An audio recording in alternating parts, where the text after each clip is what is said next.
Hoy precisamente vamos a terminar con el panorama. Acuérdense que lo que estamos haciendo es ver un panorama de todo el Pentateuco, y hoy vamos a terminar con el libro de Levítico, con la ayuda de Dios. ¿Qué es lo que hemos estado viendo del libro de Levítico? Bueno, las instrucciones que Dios le estaba dando y le dio a su pueblo una vez que lo sacó de Egipto, porque precisamente los había sacado de Egipto, pero Egipto no había salido de ellos, ¿verdad? O sea, estaban un poquillo rebeldes, estaban un poquillo acostumbrados a todo lo que se hacía en Egipto. Como yo les decía la semana pasada, ellos tuvieron 400 y resto de años en Egipto. Imagínense todo lo que aprendieron. Nosotros aquí en esta tierra, ¿verdad? Tenemos 50, 60, 15, 20, 30 años. ¿Qué cosas hemos aprendido también? ¿Verdad? Entonces, ¿qué cosas también de todo este libro, de toda esta instrucción nos sirven a nosotros? Todo. Porque la palabra de Dios dice que toda la palabra es útil. Toda la palabra es útil, es apta, nos redarguye, pero también penetra hasta lo más profundo de nosotros, nos transforma, nos hace como Dios quiere que nosotros seamos, no como nosotros queremos ser, como ese pueblo. Ese pueblo quería seguir teniendo esas costumbres y esas cosas, pero Dios viene y empieza a transformarlos. Él empieza a devolverlos a lo que ellos eran en un inicio, antes de que fueran esclavos. Él empieza a devolverlos. Es el interés de Dios, de una manera tanto externa como interna, devolverlos a la comunión con Él. Y por eso es que está escrito Levítico, porque ahí vemos el carácter de Dios, ahí vemos qué es lo que Dios quería que ese pueblo hiciera. No seguir con todas sus costumbres de Egipto, sino algo diferente.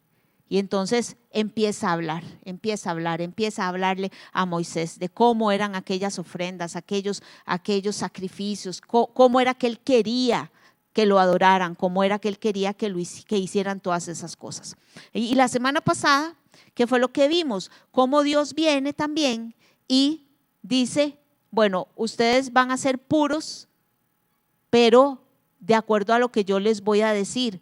Y era puros no tanto en cosas morales, sino en cosas ceremoniales, en cosas externas, ¿verdad? Porque vimos que entonces Dios les estaba dando instrucciones con respecto a la comida, con respecto a cosas de su piel, de las casas, con respecto a secreciones, ¿verdad? Entonces vimos todas esas cosas igual, Dios hablando, Dios dirigiendo, hey, así quiero que hagan ustedes todo esto, ¿ok?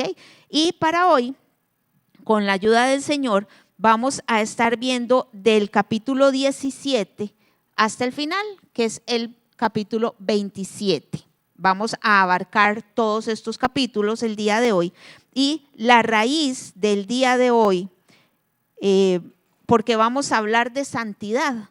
Hoy la mayoría de estos capítulos hablan de santidad. Entonces, la raíz número 8 del día de hoy es precisamente Dios es santo. Y en el libro de Levítico se menciona vez tras vez: yo soy santo, sean santos porque yo soy santo, yo soy su Dios, yo soy santo, yo soy santo. Una y otra vez se menciona que Dios es santo, pero que Él le estaba pidiendo también a ese pueblo ser santo. Y es que precisamente la santidad era simbolizada por la perfección o la pureza física que ellos tenían que tener.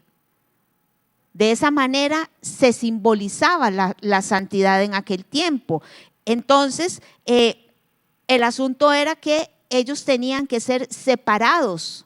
Ya no podían tener los mismos hábitos que tenían en Egipto con sus costumbres. No, tenían que ser diferentes. Entonces, santos, ¿qué es lo que significa? Apartados, separados.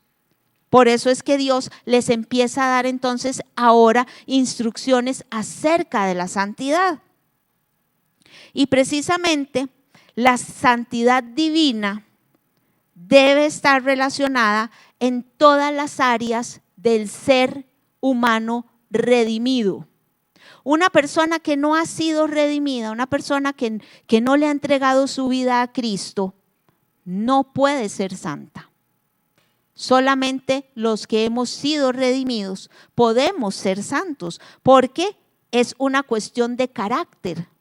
La santidad es un asunto del carácter de la persona redimida.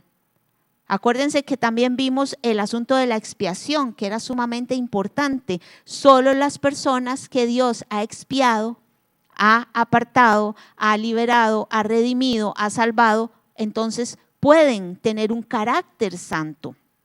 Solamente ellos. ¿Y qué es lo que Dios requiere en ese momento que su pueblo demuestre? Él requiere que demuestre su naturaleza más íntima, su esencia más profunda, su valor más intenso. Y esto solo se logra por medio de la santidad. Entonces, la santidad, ¿qué es? A final de cuentas, es reflejar el carácter de Dios, porque Dios es santo. Dios es santo. ¿Y era santo en aquel momento? ¿Y hoy en día sigue siendo santo? Dios sigue siendo santo.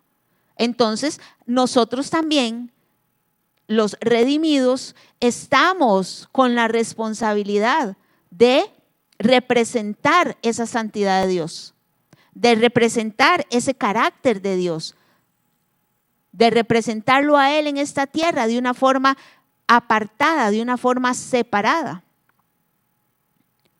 Porque decía la semana pasada que ellos amaron las cosas de Egipto y por lo tanto se involucraron en muchas de sus costumbres.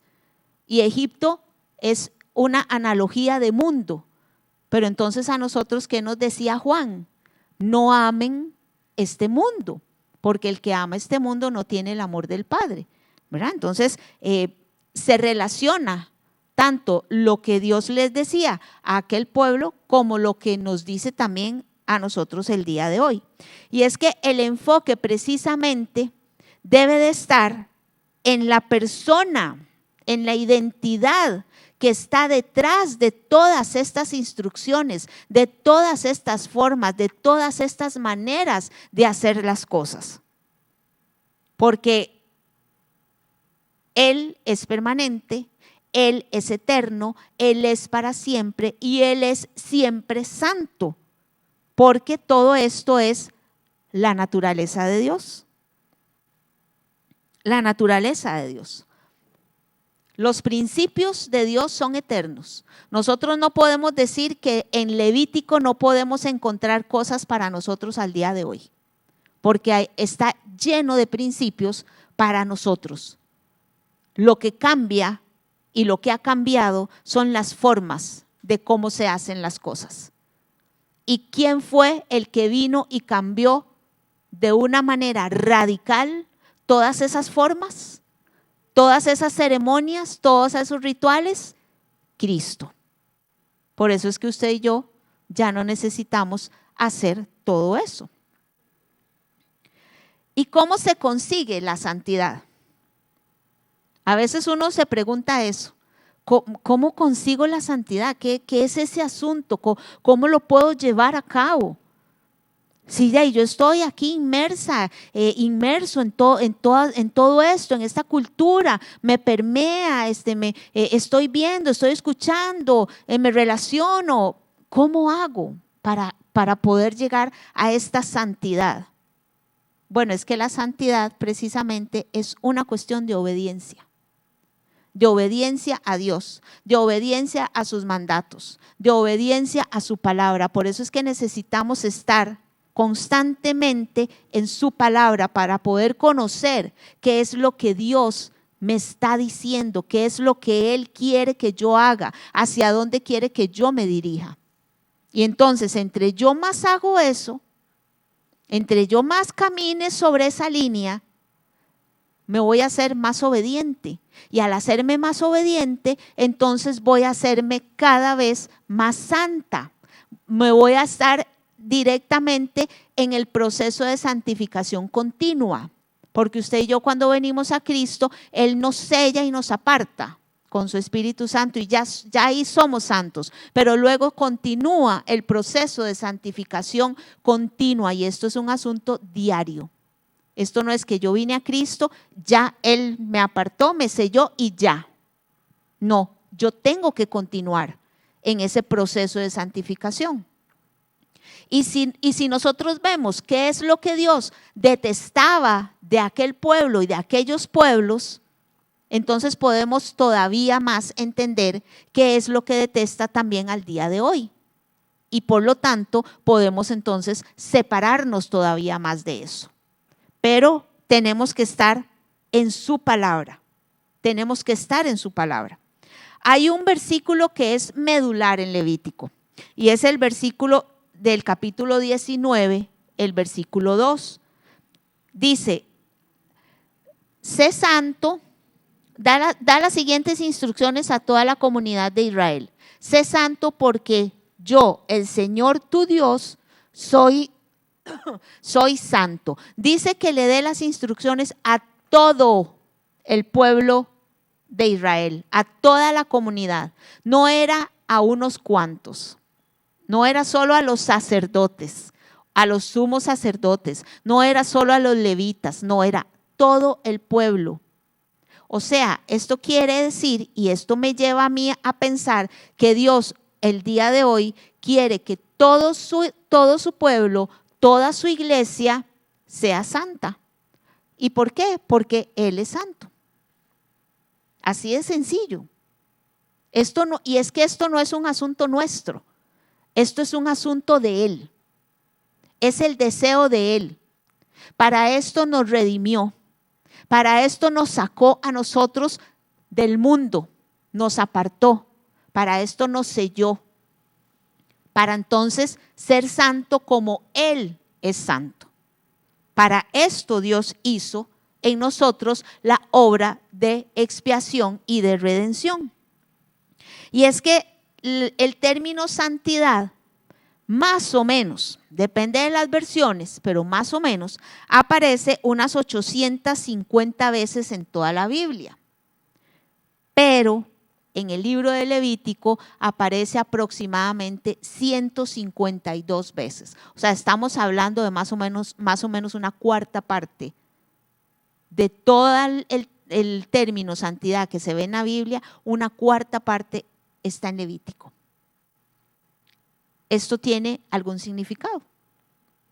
Y el significado es, ok, si yo leo Levítico, si yo soy hija de Dios, si yo quiero obedecer a Dios, si yo quiero estudiar, meterme en su palabra para conocerlo más a Él, pues entonces hay una implicación para mí con respecto a la santidad. Y dice la Biblia que nosotros no podemos o no debemos o Dios no puede ser burlado. Entonces nosotros no podemos por una parte llegar y decir que estamos en el proceso de santidad, pero nuestras conductas dejan ver otra cosa. Dejan ver otra cosa. Porque Dios, que es tan santo, ustedes visualicen por un momento la santidad de Dios, su pureza, su majestuosidad, y que Él nos escogiera a usted y a mí para venir y vivir aquí adentro de personas como yo, pecadora, corrupta, necia, majadera, etcétera, etcétera, etcétera. Pero Él en su santidad me escogió y los escogió a cada uno de ustedes para vivir dentro de nosotros. Entonces no podemos tener esa santidad, pero a la vez hacer otras cosas. Por eso es que es un proceso continuo y diario. La santidad es un proceso continuo y diario. No podemos apartarnos de eso. No podemos dejarlo a un lado. No podemos decir, no, esta semana no. Esta semana, todo bien.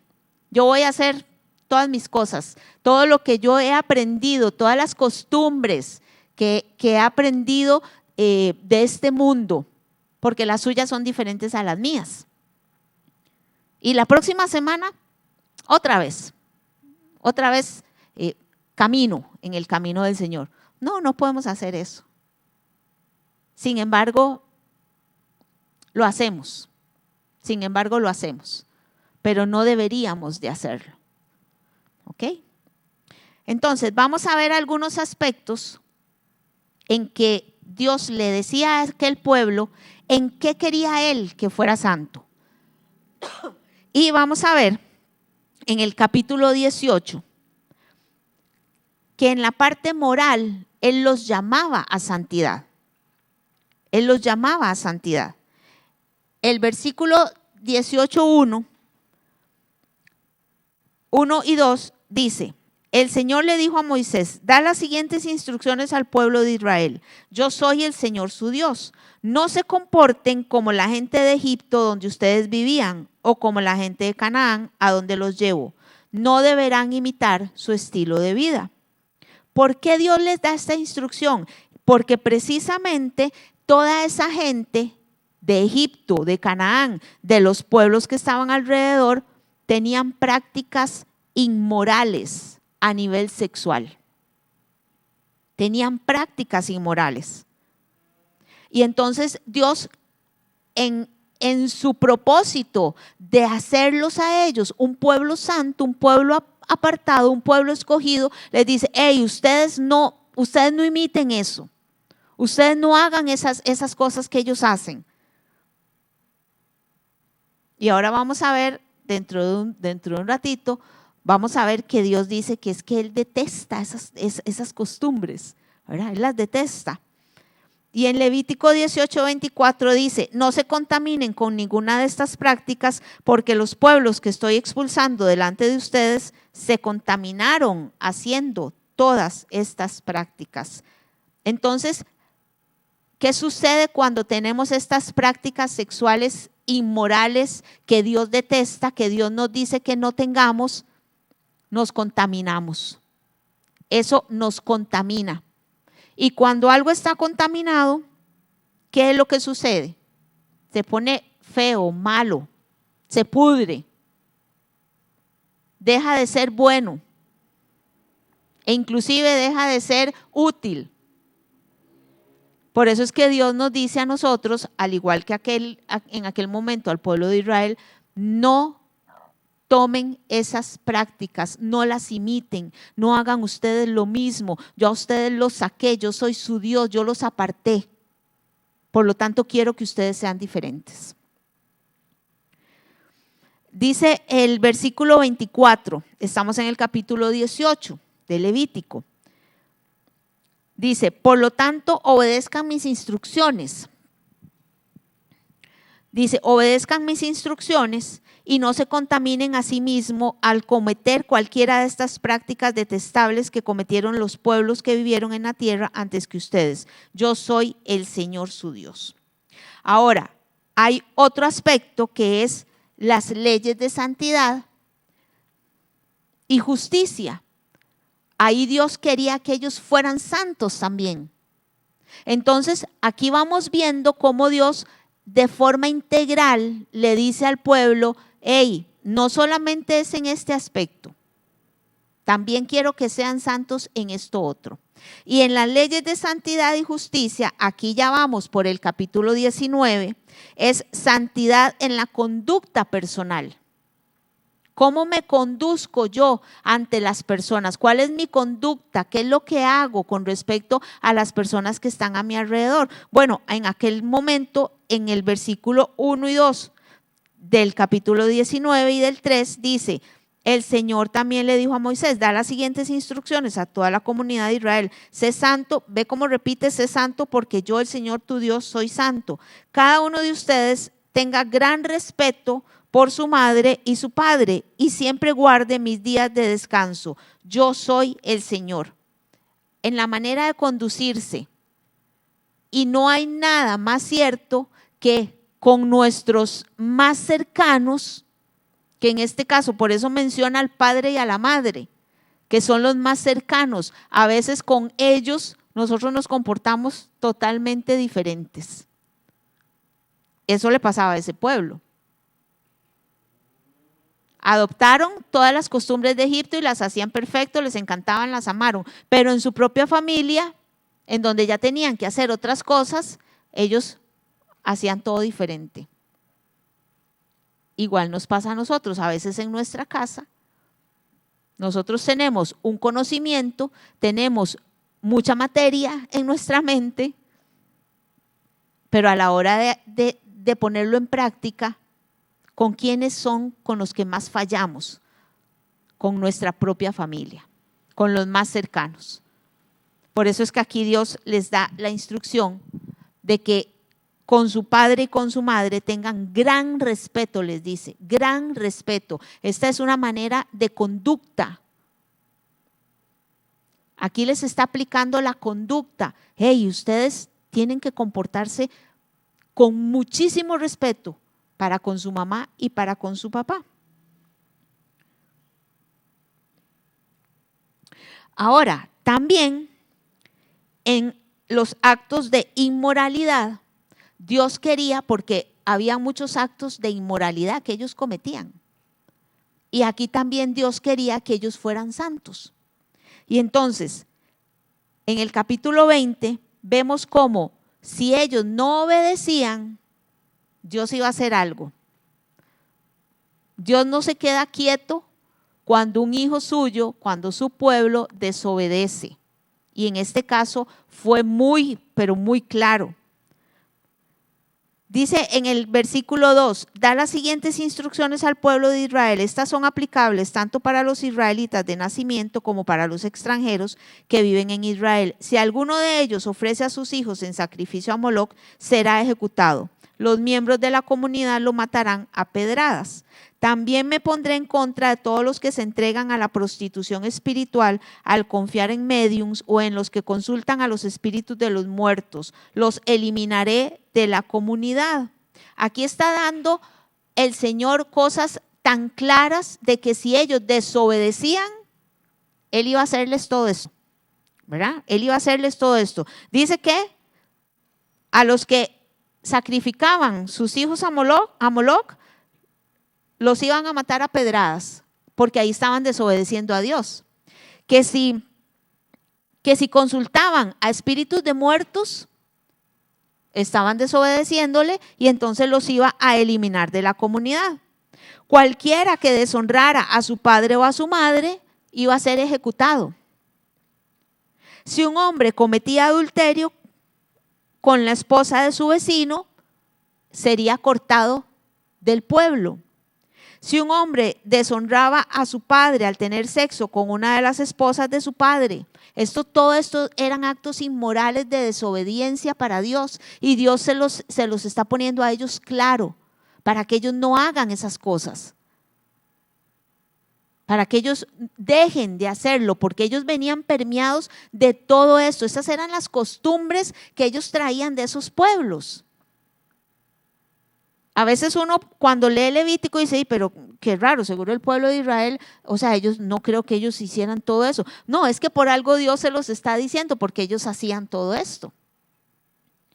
Si un hombre tiene sexo con su nuera, si un hombre practica la homosexualidad, si un hombre se casa con una mujer y también con la madre de ella, si un hombre tiene sexo con un animal, si una mujer se entrega a un animal macho para tener relaciones sexuales con él, si un hombre se casa con su hermana, si un hombre tiene relaciones sexuales con una mujer durante su periodo menstrual, si tiene relaciones con su tía, si tiene relaciones con su tío, una mujer, si un hombre le quita a la esposa a su hermano, vea todo lo que pasaba ahí de cosas inmorales que Dios detestaba. Vean cómo Dios tiene que tratarlos y decirles, hey, si ustedes hacen esto, yo voy a hacer algo con ustedes y los voy a castigar. Y los voy a castigar. Porque dice la Biblia que Dios no tiene por justo al pecador, ¿verdad? Y aquí no era la excepción. Porque definitivamente todas estas prácticas sexuales inmorales, ¿contra qué estaban? ¿Contra qué venían ellas? Venían contra el diseño de Dios que Él había establecido para el matrimonio, para la familia. Acordémonos que en Génesis Dios dice, hombre y mujer se juntan, son una sola carne y se van, se casan y empiezan a procrear. Ya ahí está la definición de matrimonio y la definición de familia. Pero todas estas prácticas lo que hacía era venir en contra de eso. Y no es que Dios es Dios desde un principio. Y que era lo que Dios quería hacer con este pueblo, que volvieran al principio, que volvieran a los rudimentos del principio, a lo que Él les había enseñado, a lo que ellos conocían. Pero con todas estas prácticas, ellos lo que hacían era precisamente violar el orden de Dios con respecto al matrimonio y con respecto a la familia. Y muchas de estas cosas, nosotros las vemos al día de hoy, ¿verdad? Lamentablemente. Lo que pasa es que ahora ya Dios no habla de la manera que les hablaba a este pueblo. Si ustedes hacen esto, yo los voy a castigar, que los van a apedrear, que los van a sacar de la comunidad, ya Dios no habla así, pero Dios sigue siendo el mismo Dios. Por eso les decía ahora que Dios no puede ser burlado. Pero a veces nosotros, como dice el pastor Orlando, estamos entre camagua y elote. Con un pie aquí, porque me conviene este momento, me conviene esta situación, me siento bien, estoy bien, pero de repente aquí estoy en este otro momento y también me siento bien. Pero Dios no puede ser burlado. ¿Por qué? Porque Dios es santo. Dios es santo. Ahora, vamos a ver, eso era con respecto a las cosas morales, pero más que inmorales, ¿verdad? Que Dios quería que ellos fueran santos. Ahora, vamos a ver en el carácter. Dios también quería que en su carácter ese pueblo fuera santo, en su carácter. Y aquí le habla, en el capítulo 21, le habla a los sacerdotes. En el versículo 1 dice, no debe tocar, vamos a ver, aquí está. Dice, el Señor le dijo a Moisés, da las siguientes instrucciones a los sacerdotes, los descendientes de Aarón. Un sacerdote no debe tocar el cadáver de un pariente, pues al hacerlo queda ceremonialmente impuro. ¿Se acuerdan que la semana pasada yo les recalqué esta palabra ceremonialmente? Porque no es que hay un pecado de por medio, sino que es un asunto meramente ceremonial. Y aquí Dios sí le está hablando solamente a los sacerdotes. ¿Por qué? Porque Él quiere que el carácter sacerdotal, el que lo representaba a Él delante del pueblo, fuera santo. Ya le había dado la instrucción a todo el pueblo, a toda la comunidad, pero ahora se la da al sacerdote. Hey, usted sacerdote, quiero que su carácter, o sea, el temple, que sea de una sola pieza. Y le dice, ¿verdad? Que no debe tocar el cadáver de un pariente. ¿Ok? Dice, vea qué rígido era Dios con los sacerdotes, porque dice, no deben raparse la cabeza, ni recortarse la barba, ni hacerse cortes en su cuerpo. No se le permite a los sacerdotes casarse con una mujer contaminada por la prostitución, ni casarse con una mujer divorciada. El sumo sacerdote tiene el rango más alto de todos los sacerdotes. Nunca debe tener el cabello despeinado. Esto a mí me dio risa, porque yo, ¿verdad? Aquí a veces vemos unos pastores, líderes y ovejas, ¿verdad? Que andan con unos cabellos, ¿verdad? Pero no importa, ya esto no es para nosotros, pero me dio risa esto, ¿verdad? El sumo sacerdote no podía andar con el pelo despeinado. Yo no sé qué se ponían, porque ahora hay gel, hay cera, hay un montón. En aquel tiempo no sé qué se ponían para no despeinarse, ¿verdad?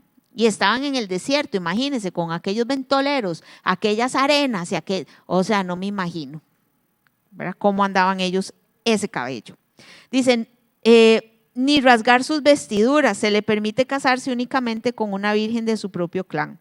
No se le permite a ningún descendiente de Aarón, aquí le habla a todos los levitas, a ningún descendiente de Aarón que tenga algún defecto acercarse a es que oiga que qué rígido era Dios con estas instrucciones. O sea, si un pariente de Aarón, si un levita de ahí era cojo, era manco, o estaba medio torcido, o tenía un problema, no sé, X, ¿verdad? Físico, ya para ellos era defectuoso. Y entonces esta persona no se podía presentar, no podía presentar ofrendas especiales al Señor. O sea, vean lo riguroso de la santidad de Dios que le pedía a este pueblo. Yo no sé si a usted y a mí hoy Dios nos pide esto, que yo considero que hay muchas cosas que uno debe de guardar como santo, como separado. Hay muchas cosas que uno debe de guardar, pero todo esto, era bastante rudo, ¿verdad? Era bastante rudo. Ahora, sigamos en la integridad de Dios, que quería que su pueblo fuera santo. Dice que también en los eventos, Él quería la santidad del pueblo. ¿Cuáles eran los eventos? Eran aquellas fiestas solemnes que los israelitas practicaban. ¿Y por qué las practicaban? Porque era una oportunidad para reflexionar sobre la bondad de Dios y recordar que Dios los había sacado de la esclavitud en Egipto para ser un pueblo santo. Entonces, estas fiestas no era un asunto del fiestón de la pachanga, todo el mundo ahí pegando gritos, brincos, alaridos, ¿verdad? Pasándose de los vinos, porque no era un asunto carnal. Esto era un asunto espiritual. Todo esto era un asunto espiritual. Las fiestas que Dios les había dicho a ellos que celebraban, que tenían que celebrar, eran un asunto espiritual.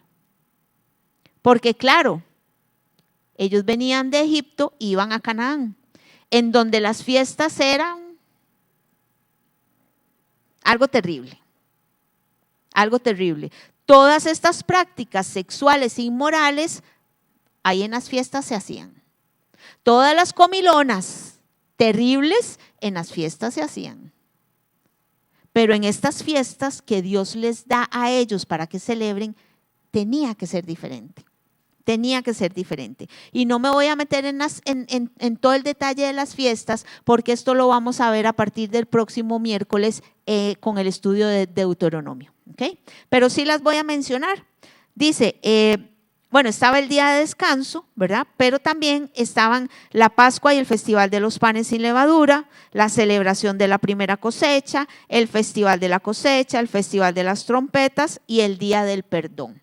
Estas eran las fiestas que ellos tenían que celebrar. Y aparte de eso, el Festival de las Enramadas, y con todo esto ellos también adoraban a Dios. Era una forma de adoración a Dios. Pero Dios les dice, hey, estas fiestas tienen que ser espirituales y tienen que ser en santidad.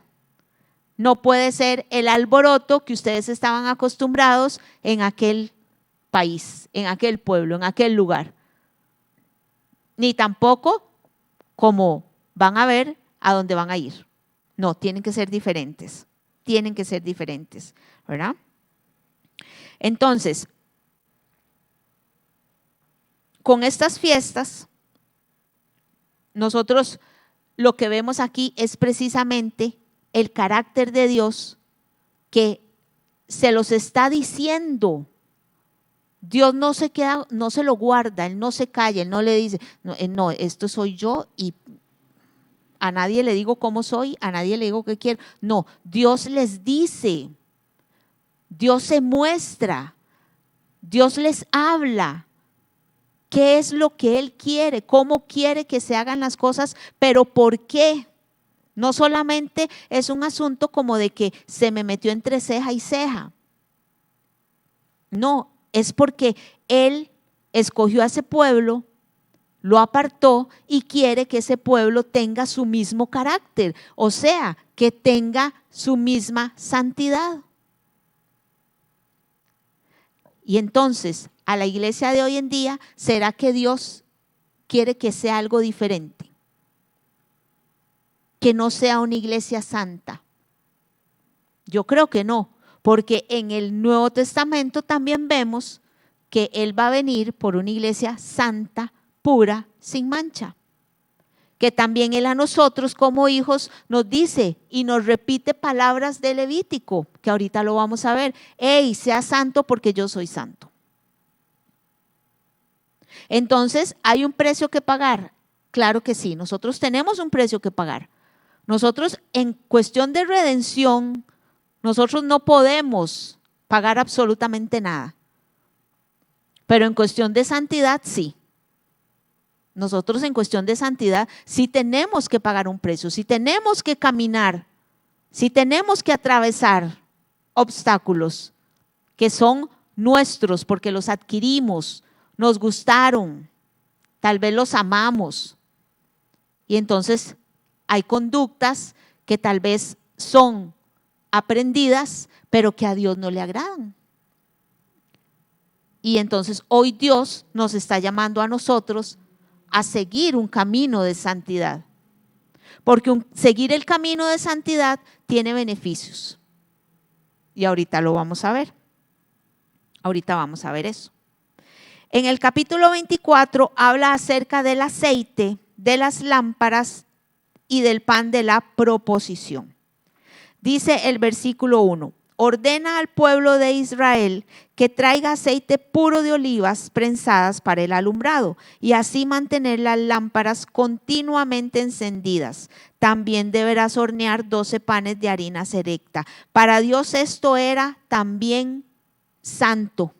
No podía ser cualquier aceite, no podía ser cualquier pan, no podía ser cualquier harina. Y tenía que estar siempre encendido, porque para él esto era santo. Entonces no podían llegar y poner cualquier cosa ahí en la mesa. Dice el capítulo 24 que el pan, cada pan, llevaba 4 kilos de harina. Yo no soy repostera ni hago nada de eso, ¿verdad? He intentado hacer queques secos, pero dice mi marido que me queda como un tamal asado. Entonces, ¿verdad? Desistí de la idea, prefiero comprarlos. Pero los que saben de esto, 4 kilos de harina en un pan, o sea, es una cosa gigante. ¿Qué va a ser los panetones de Navidad? O sea, eso es gigante, esos panes. Eso tenía que ser presentado en santidad delante de Dios. No podía ser cualquier cosa. Tenía que ser eso. Tenía que ser eso. Ahora vamos a ver lo que es el año sabático y el año de jubileo. Esto es bastante interesante. El año de sabático lo encontramos en el capítulo 25 del versículo 1 al 7. ¿Y qué era este año sabático? Ok, el año sabático era que ellos apartaban un año cada 7 años para guardarlo en descanso al Señor. Entonces no hacían nada, ni tan siquiera trabajaban la tierra, no cosechaban, no sembraban, no cosechaban, no hacían nada durante ese año. Dice el capítulo 25, versículo 2, da las siguientes instrucciones al pueblo de Israel. Cuando hayas entrado en la tierra que te doy, la tierra misma deberá guardar un año de descanso ante el Señor cada 7 años. Qué bonito, ¿verdad? Un año sin hacer nada. Bueno, no, yo no sé si yo lo lograría. En realidad no sé si yo lo lograría, ¿verdad? Un año sin hacer nada. Ok, pero esa fue la instrucción de Dios. ¿Y qué era lo que tenían que hacer supuestamente durante ese año? Eso lo encontramos en Deuteronomio 31. Dios da instrucciones para ese año, no es que se quedaban ahí, ¿verdad? Sin hacer nada. No, las instrucciones era que los sacerdotes y los levitas tenían que enseñar la palabra de Dios, lo que había hasta ese momento. Para eso era el año sabático, para que ellos enseñaran la palabra de Dios. Entonces era todos los días ante la palabra de Dios, de los sacerdotes y de los levitas. Eso lo encontramos en Deuteronomio 31, que posiblemente lo vamos a ver ya en los últimos miércoles. Ahora, el año de jubileo. ¿Qué era el año de jubileo? Dice el versículo 14 del mismo capítulo 25. Cuando hagas un acuerdo con tu vecino para comprar, ahí me cuesta un poco ver, para comprar o para vender alguna propiedad, no se aproveche el uno del otro. Aquí esto a mí me habla de justicia, me habla de integridad.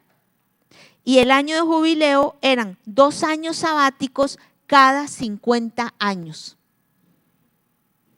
Algunos los vivieron, tal vez otros no, porque 100 años, no sé, bueno, en aquel tiempo podía tal vez vivir, ¿verdad? Entonces eran 2 años sabáticos cada 50 años. Pero entonces, esto me habla de justicia y me habla de integridad.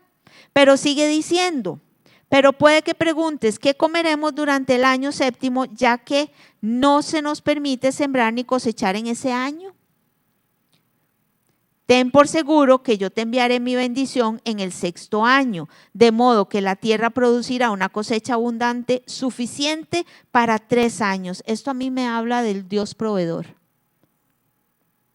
El Dios que tiene cuidado de ese pueblo al cual Él le estaba dando todas esas instrucciones, el cual Él quería que fuera santo, que fuera apartado, que hiciera las cosas diferentes. Y Él les está diciendo, hey, confíen. Durante esos 3 años, acordémonos que son 2 años sabáticos, pero hay un año en donde obviamente tienen que empezar a hacer las cosas. Y entonces de la noche a la mañana no van a crecer las plantas, no van a crecer las cosechas, de la noche a la mañana no, se requiere un tiempo. Pero Dios les dice, tranquilos, yo tengo cuidado de eso, yo tengo control y les voy a dar para 3 años. ¿Qué les iba a dar? No sabemos, pero Él iba a proveer. Él iba a proveer para eso. ¿Cuántos de nosotros a veces estamos ansiosos, desesperados, en angustia, porque tal vez estamos pasando alguna dificultad? Tal vez estamos escasos en algo. Pero creo que hoy el Señor nos está diciendo, hey, tranquilos, yo tengo el control. Yo soy su proveedor, yo soy su Dios, su proveedor. Yo soy el que a usted lo sacó de donde usted estaba, de aquel pozo embarrialado, de aquel barro que lo tenía hasta el cuello. Yo soy ese Dios, hoy mismo yo soy ese Dios que aquel día, hace 5 años, hace 1 año, hace 20 años, hace 30 años, hace 40 años, desde que naciste, yo soy ese mismo Dios. Yo soy ese mismo Dios, no he cambiado. Y entonces el Señor hoy nos recuerda, yo soy su proveedor, confíen en mí, yo soy su proveedor. Y si hoy usted está pasando una dificultad, cualquiera que sea, en algo material, tangible, pero también en algo emocional o espiritual, Dios hoy le dice a usted, tranquilo, nada más confíe en mí. Yo soy su proveedor, yo proveo todas las cosas, porque yo lo he apartado para mí, yo la he apartado para mí. Confíen. No fue la excepción para aquel pueblo y tampoco va a ser la excepción para nosotros hoy. Porque no estamos hablando de un Dios diferente. Es el mismo Dios. El mismo Dios. Y en el capítulo 26 vemos cómo Dios, en cuestión de la obediencia, acordémonos lo que les dije al principio, la obediencia es el camino a la santidad. Y entonces Dios también les quería enseñar a ellos que si ellos le obedecían, Él iba a hacer algo. Que si ellos le obedecían, Él iba a hacer algo. Y Él les empieza a decir: no se hagan ídolos, ni levanten en su tierra imágenes talladas, ni columnas sagradas, ni piedras esculpidas para rendirles culto. Yo soy el Señor su Dios. Y entonces, si ellos no hacían eso, le obedecían a Él, lo tenían a Él como el Dios, ¿cuál va a ser el resultado? Entonces, en el versículo 3 sigue diciendo: si siguen mis decretos y se aseguran de obedecer mis mandatos, les enviaré las lluvias de temporada. ¿Qué quiere decir eso? Que en las temporadas ellos necesitaban lluvia para que sus cultivos crecieran. Pero también en sus temporadas de vida, ellos también necesitaban la lluvia, el refrigerio de parte de Dios. Y si ellos eran obedientes, Dios les iba a mandar esas lluvias en cada temporada, en cada temporada. Entonces la tierra les dará sus cosechas y los árboles del campo producirán su fruto. ¿Ven la fidelidad de Dios? Y el versículo 13 dice: yo soy el Señor su Dios, quien los sacó de la tierra de Egipto para que ya no fueran esclavos. Yo quebré de su cuello el yugo de la esclavitud, a fin de que puedan caminar con la cabeza en alto. Entonces ven que la obediencia tiene beneficios, pero nosotros no nos dejamos llevar por los beneficios. Nosotros obedecemos a Dios porque Él es santo y porque Él es Dios. Cuando seguían a Jesús, Jesús dijo: ustedes me siguen por los panes que acaban de comer. Él sabía. Y efectivamente, cuando Él empezó a dar un discurso, un montón se fueron porque ya no les gustaba. E incluso Él a sus discípulos dijo: ustedes también se quieren ir, vayan. Yo no tengo problema con eso. Pero a mí me van a seguir no por los panes que se comieron, a mí me van a seguir por lo que yo soy. Aquí Dios les está diciendo esto. Aquí Dios les está diciendo: si ustedes me obedecen, yo voy a hacer todo esto. Pero también habla de la desobediencia. Porque entonces el versículo 14 dice: sin embargo, si no me escuchan ni obedecen todos estos mandatos, y si rompen mi pacto al rechazar mis decretos, al tratar mis ordenanzas con desprecio y al rehusar obedecer mis mandatos, yo los castigaré. Por eso les repito, Dios no puede ser burlado, porque es el mismo Dios, no es un Dios diferente. El proceso de santidad, que es diario y continuo, lo lleva a uno a obedecerle a Dios, y por lo tanto Él va a estar del lado nuestro. Él va a estar del lado nuestro. Él va a ser nuestro proveedor. Él va a estar con nosotros. Él nos va a sacar de toda circunstancia, de toda situación. Tal vez no de la manera que usted y yo queremos, pero Él lo va a hacer. Él lo va a hacer. ¿Y qué vemos en todo esto? Vemos la fidelidad de Dios. Porque el versículo 44 dice: a pesar de todo esto, cuando estén desterrados, oiga qué Dios más fiel, qué Dios más bondadoso, qué Dios más increíble, ¿verdad? Porque dice: a pesar de todo esto, cuando estén desterrados en la tierra de sus enemigos, no los despreciaré ni los rechazaré por completo. Él les está diciendo cómo tienen que caminar ellos en santidad, obedeciéndole, haciendo todas estas cosas. Pero dice: hey, no importa, si no lo hacen por completo, yo no los voy a despreciar ni los voy a rechazar. No cancelaré mi pacto con ellos destruyéndolos, porque yo soy el Señor su Dios. Yo soy el Señor su Dios. Aquí yo veo la fidelidad de Dios con aquel pueblo, pero también la veo con nosotros hoy en día. A pesar de que tal vez quebrantamos nosotros el pacto, Él no lo quebranta. Y Él sigue siendo fiel. Él sigue siendo fiel. A pesar de nuestra infidelidad, Él sigue siendo fiel. Ahora vamos a ver lo que son las cosas consagradas a Dios. Ya nosotros no practicamos esto, pero a veces es bueno, ustedes saben, consagrar las cosas a Dios. Y consagrar es decir: Señor, esto es tuyo para tu uso, para tu reino, para que tú te glorifiques, para tu honra. Y aquí dice, no obstante, todo lo que se haya apartado especialmente para el Señor, ya sea una persona, un animal o una propiedad familiar, nunca deberá ser vendido ni rescatado. Todo lo que se consagre de esta manera ha sido apartado como santo y le pertenece al Señor. Cuando usted consagra algo al Señor, le pertenece al Señor. Ya no es suyo. Ya no es suyo, ya dejó de ser suyo. Usted se lo entregó a Él, se lo consagró, se lo apartó para Él. Entonces, en aquel tiempo no se podía vender ni se podía devolver.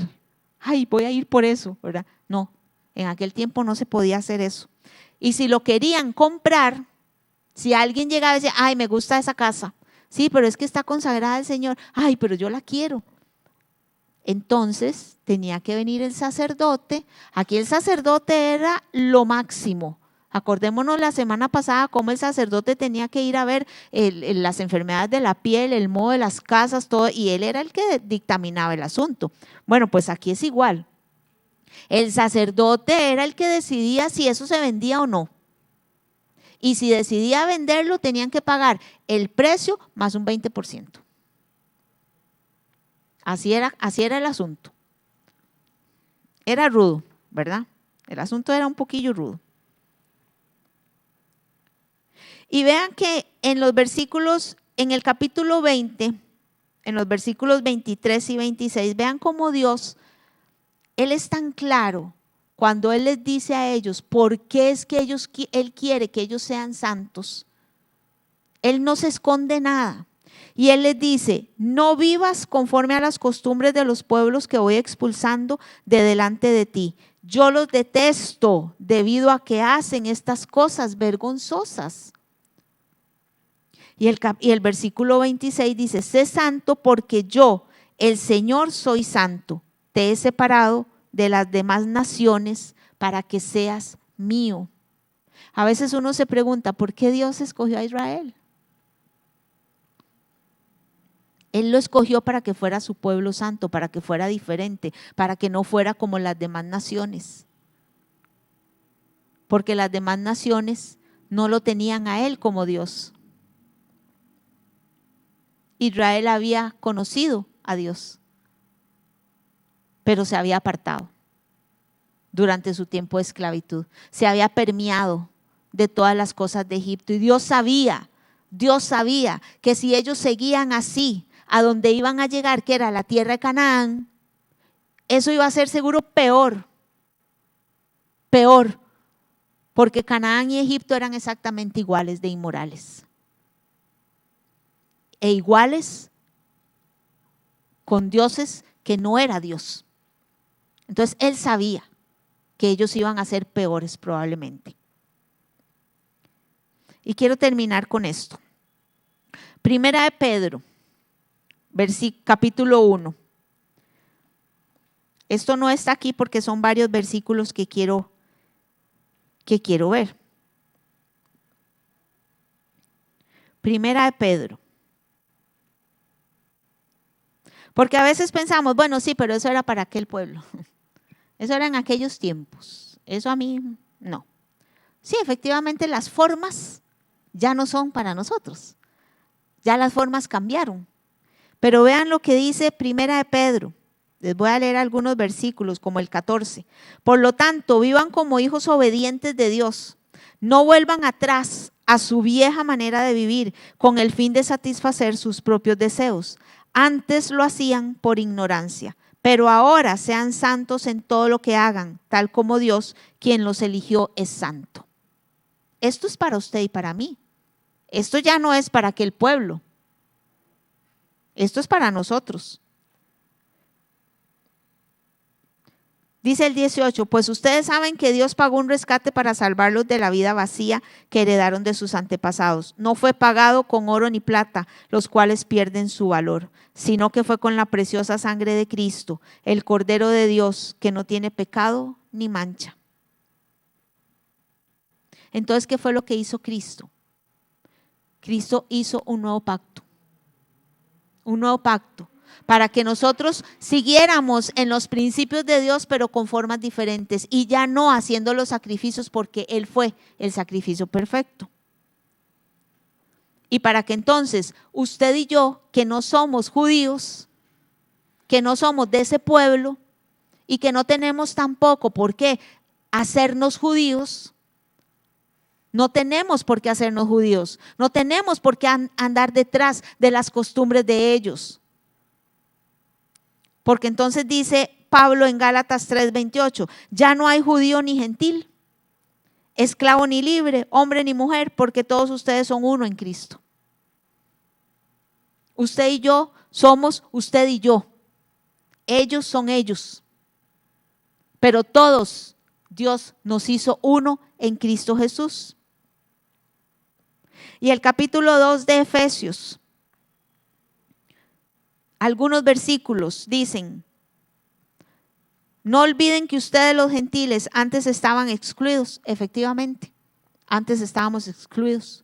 Porque cuando Jesús vino, Él dijo, a los suyos vino, pero los suyos no le recibieron. Él vino a darles a ellos la libertad que ellos necesitaban. Él vino a decirles, yo soy el Mesías, yo soy el Salvador, que ustedes conocen de mí durante toda la escritura pasada, pero ellos no lo recibieron. Y entonces, ¿qué fue lo que hizo Jesús? Ok, a todos los que están alrededor, invítenlos a esta fiesta, porque yo quiero que estén ahí, y eso somos usted y yo. Dice, Cristo reconcilió a ambos grupos con Dios en un solo cuerpo por medio de su muerte en la cruz. Y la hostilidad que había entre nosotros quedó destruida. Estamos cuidadosamente unidos en Él y vamos formando un templo santo para el Señor. Por medio de Él, ustedes los gentiles también llegan a formar parte de esa morada donde Dios vive mediante su Espíritu. Quiero que por un momento reflexionemos sobre la santidad de Dios y sobre qué estoy haciendo yo para caminar en la santidad de Dios. ¿Qué estoy haciendo yo para caminar en esa santidad? Para poder ser igual a Él. Es que Él dice, sea santo porque yo soy santo. No es que me está dando una opción, si quiere, o un poquito, o solo en esta área. No, es en todo nuestro ser integral que Él quiere que seamos santos. Señor, hoy declaramos tu santidad. Hoy reconocemos que tú eres nuestro Dios, el que nos sacó a nosotros de la esclavitud del pecado, el que nos sacó y nos redimió, nos puso un nombre nuevo. Nos trasladaste del reino de las tinieblas al reino de la luz. Hoy reconocemos que eres tú, Señor, el que hizo la obra en cada uno de nosotros. Y hoy reconocemos que tú eres el Dios santo, santo, santo. Y hoy declaramos tu santidad en este lugar. Y te damos gracias, Dios. Gracias por mostrarnos por medio de este libro de Levítico tu carácter, lo que tú quieres que tu pueblo haga de una forma diferente a lo que en aquel tiempo se hacía, pero que tus principios están vigentes al día de hoy. Gracias porque si no hubiera existido el libro de Levítico, muchas cosas no entenderíamos, Señor. Y gracias